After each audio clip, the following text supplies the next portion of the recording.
Para los que acaban de sintonizar esta noticia, desde hace un tiempo se ha intensificado la disputa en el Mar del Sur de China, a tal punto que los países involucrados se han venido militarizando. Pero antes de empezar, debemos dejar claros ciertos puntos, como conflicto étnico, que se denomina como una disputa por el control territorial de las islas en el Mar del Sur de China. Violencia reciente. Después de 1989, no se han presentado enfrentamientos armamentistas. Se ha optado por un escenario de cooperación entre los países involucrados en el conflicto. Animosidad histórica. En este sí se han presentado diversos episodios de enfrentamientos antes de 1989, con el fin de que cada país consiga la soberanía sobre los territorios que éste desea. Participación de terceros. Sí ha existido un involucramiento de terceros países en pro de alianzas que satisfagan sus propios intereses, como ya lo veremos más adelante. Es importante tener en cuenta que cada disputa se evalúa examinando los factores de intensificación, la magnitud de la disputa y la naturaleza de la disputa.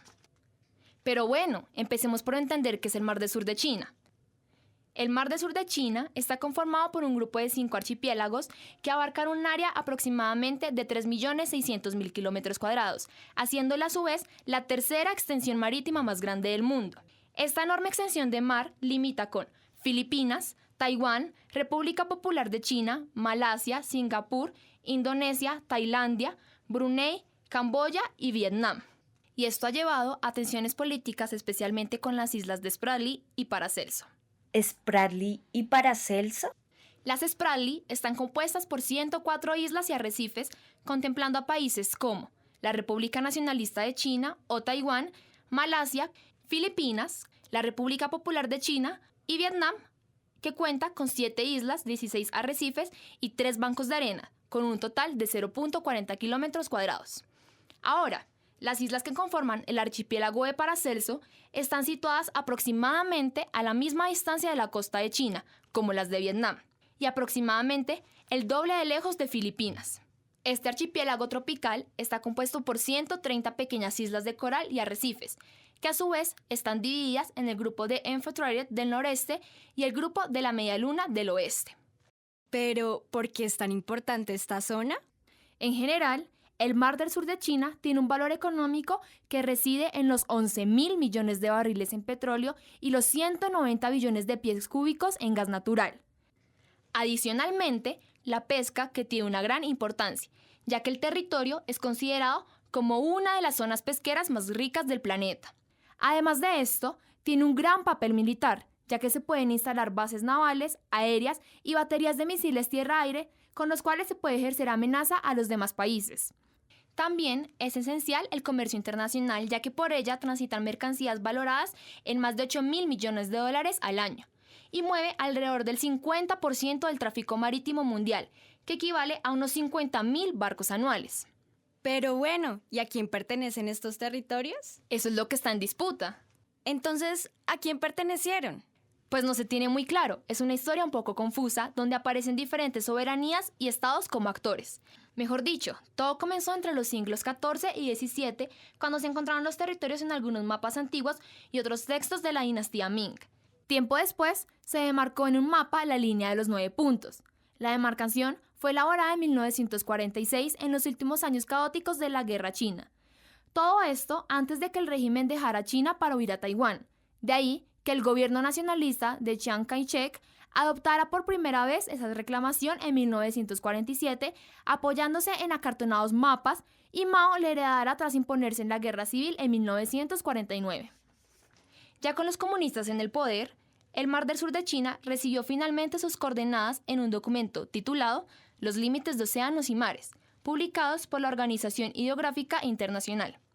Los grupos de islas, especialmente las que pertenecen a Paracelso, en principio, son señaladas como chinas en los mapas geográficos de la dinastía Qing y de la Primera República Popular de China, mientras en los mapas geográficos de la dinastía Vietnam, Nguyen estaban señalados como formando parte de los países indochinos.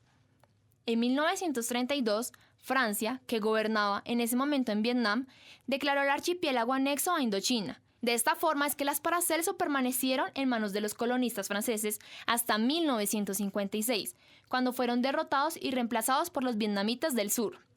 Finalmente, China ocupó las Islas Paracelso desde 1974, cuando sus tropas se apoderaron de una guarnición de los vietnamitas del sur.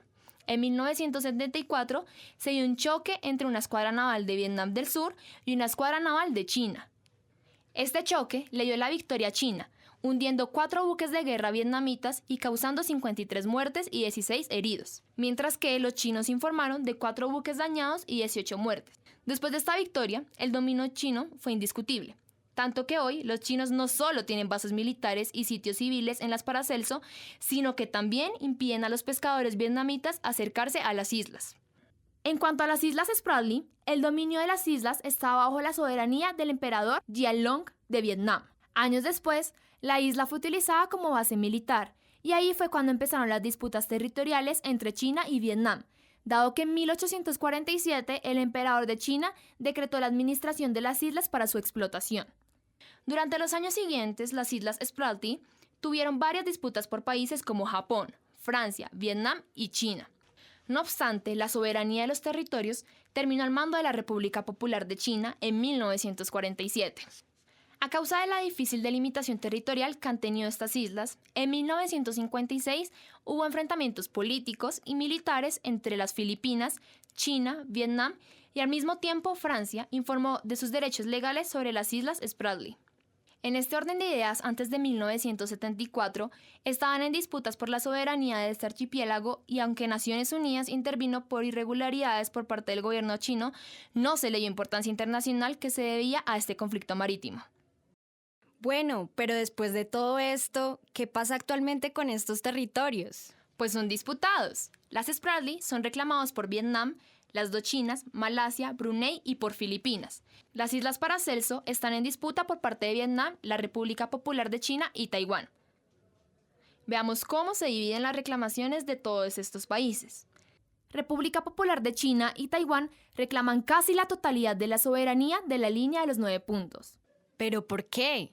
Según China, el territorio que se encuentra dentro de la línea de los 9 puntos le pertenece por derechos históricos. Pero Taiwán dice que tiene los mismos derechos que China, porque se le considera como la República de China y por esta razón tiene las mismas reivindicaciones territoriales que la República Popular de China. Adicionalmente, algunas de las islas o rocas están bajo jurisdicción de Taiwán. Sin embargo, China considera a Taiwán como parte de su territorio. Ahora bien, las reclamaciones por parte de Filipinas comenzaron en el momento que China tomó el control a la fuerza de un arrecife conocido como Scarborough, situado a 225 kilómetros de la costa de Filipinas. Pero esto conllevó a que Filipinas se dirigiera en 2013 a la Corte Internacional de Arbitraje demandando a China, el cual negó la facultad de la Corte para emitir veredictos sobre los conflictos territoriales, llevando a que Filipinas apelara unilateralmente. Las alegaciones por parte de Filipinas son la determinación precisa de la reivindicación territorial en el Mar del Sur de China, la determinación sobre si China ha infringido sus derechos territoriales al momento de construir, explorar y pescar en el territorio en disputa, el rechazo sobre la línea de los 9 puntos, argumento de China para reclamar el 90% de la superficie del Mar del Sur de China, y el pronunciamiento sobre la naturaleza del territorio. En vista de que Filipinas sostiene que son solo islotes, arrecifes y rocas deshabitadas a las que la ley internacional apenas ofrece 12 millas de exclusión. Por el contrario, China defiende que son islas, ya que cuentan con una población de pescadores chinos que han residido en esas islas como Taipingdao durante años viviendo y trabajando. De este modo, sí se pueden beneficiar de las 200 millas de la zona económica exclusiva. ¿Y cuál ha sido la respuesta de China antes del fallo que dio La Haya?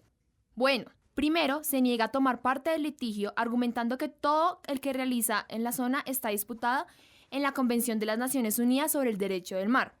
Quiere que se le reivindique la plena soberanía basándose en argumentos tanto de carácter geológico como histórico y legal. Además, rechaza la internacionalización del problema, es decir, que rechaza toda tentativa de mediación internacional. Quiere concentrarse ahora en el desarrollo de los recursos económicos, dejando para más adelante la solución del problema de la soberanía. En ningún caso aceptaría someter estos pleitos a la Corte Internacional de Justicia o el establecimiento de un alto comisionado que pudiera gestionar de forma técnica e imparcial la explotación de los recursos de la zona. Rechaza frontalmente cualquier propuesta de soberanía compartida con aquellos países que sostienen reclamaciones en estos territorios. Apuesta por la negociación de acuerdos bilaterales donde está dispuesta a negociar, pero anunciando de antemano que la única cesión que en cualquier caso admitirá es la relativa a los derechos de explotación, pero nunca aceptará renuncias o restricciones de su soberanía.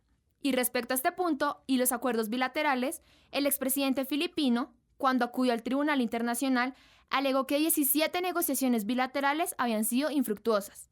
Por consiguiente, no quería tratar por más tiempo el asunto por la vía diplomática. Y para completar, China rechazó la jurisdicción del Tribunal Internacional de Arbitraje por 2 razones. La primera, porque en 2002 se firmó entre China y la Asociación de Naciones del Sureste Asiático una declaración sobre el Código de Conducta de las partes en el Mar del Sur de China, que contempla la solución de disputas por medios pacíficos y negociación entre las partes implicadas.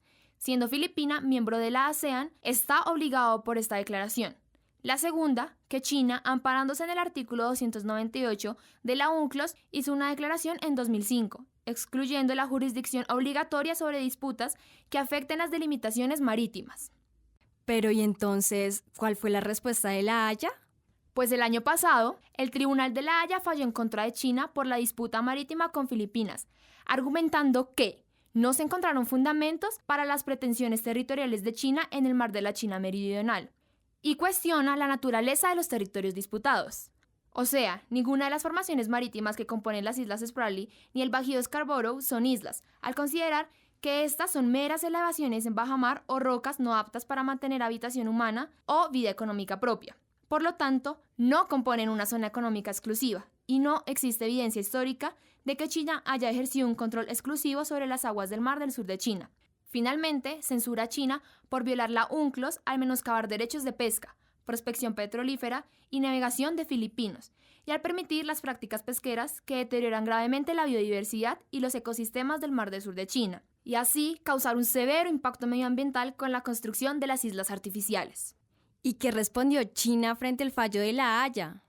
China mantuvo su posición diciendo que la decisión es infundada e ilegítima. Además, sostiene que los países vecinos respetaron la demarcación de la línea de los 9 puntos durante décadas, o sea, que reconocieron el derecho de China sobre estos territorios. También nega la jurisdicción del tribunal y advierte que no cumplirá la sentencia. Sin embargo, este tema es muy discutido, ya que la Corte Permanente de Arbitraje de La Haya es el principal órgano judicial de la ONU, que se encarga de resolver los conflictos jurídicos que puedan presentarse entre los estados. ¿Y qué dicen los demás países entrometidos en la disputa? En general, los países basan sus reivindicaciones territoriales teniendo en cuenta la proximidad geográfica con los territorios en conflicto. ¿Y Rusia qué tiene que ver allí? Pues Rusia, en principio, apoyó los esfuerzos que emprenden China y la ASEAN para arreglar la situación en el mar de China Meridional. O sea, su postura consiste en que los estados implicados en litigios territoriales en la zona deben seguir firmemente el principio de no aplicación de la fuerza y continuar buscando vías para el arreglo diplomático, basándose en las normas del derecho internacional. Pero después, Rusia formó una alianza con China, realizando maniobras navales en el mar de China Meridional, para restablecer el equilibrio en la región, perturbado por los Estados Unidos y Japón. Por supuesto que las acciones de Rusia reflejan la aspiración de Moscú de apoyar a Pekín a cambio de su ayuda económica, política y geopolítica en las condiciones de vigencia de las sanciones occidentales. Un momento, ¿Estados Unidos? Sí, Estados Unidos se empeña en contener a China en Asia. Es más, desde hace muchos años la contención de China se considera prioridad de la política estadounidense. Sin embargo, Washington realmente no puede hacer nada para oponerse a Pekín en la región, ya que el programa de construcción de la Marina china va a un ritmo récord. Y Estados Unidos simplemente no tiene herramientas para ejercer presión sobre China, excepto, por supuesto, el uso de los descontentos de sus vecinos. Entonces, está enviando buques y aeronaves a la zona en disputa, haciendo declaraciones fuertes provocando a China, que a su vez está respondiendo con declaraciones fuertes, aviones de caza o construyendo islas y aeropuertos, intentando echar a los estadounidenses de la zona. ¿Y China qué le ha dicho a Estados Unidos? La televisión pública de China ha emitido imágenes de nuevas armas del ejército de combate naval y aéreo en lo que se entiende como una advertencia a Estados Unidos después del reciente laudo arbitral. Asimismo, se han mostrado tropas y armas del Comando del Sur de los Estados Unidos, encargado de lidiar con el Mar del Sur de China. Entonces, Estados Unidos responde incrementando su presencia militar y le ha pedido a Pekín que obedezca a la decisión judicial que niega sus reclamaciones territoriales, ya que tiene acuerdos militares con Filipinas y Taiwán y considera que es de interés nacional al mantener abiertas las rutas marítimas de la zona. Japón. ¿Japón? Pero si Japón ya no estaba. Sí, Japón quiere volver. El gobierno japonés ha hecho declaraciones bastante desafiantes y contundentes, diciendo que en el futuro Tokio podría realizar en el mar de la China Meridional ejercicios navales con la Armada de Estados Unidos, así como movilizar sus fuerzas marítimas junto a la de otros países costeros de la región. Ante esto, el gran gigante ha mostrado una postura amenazante por medio de afirmaciones como las del portavoz del ministro de Defensa, Yang Jung-ho, que dijo: Japón está jugando con fuego en el mar de la China Meridional. Tenemos que advertir a Japón que es una idea errónea. Si Japón quiere patrullar o realizar entrenamientos en las aguas administradas por China, ellos realmente están jugando con fuego y Pekín no permanecerá de brazos cruzados.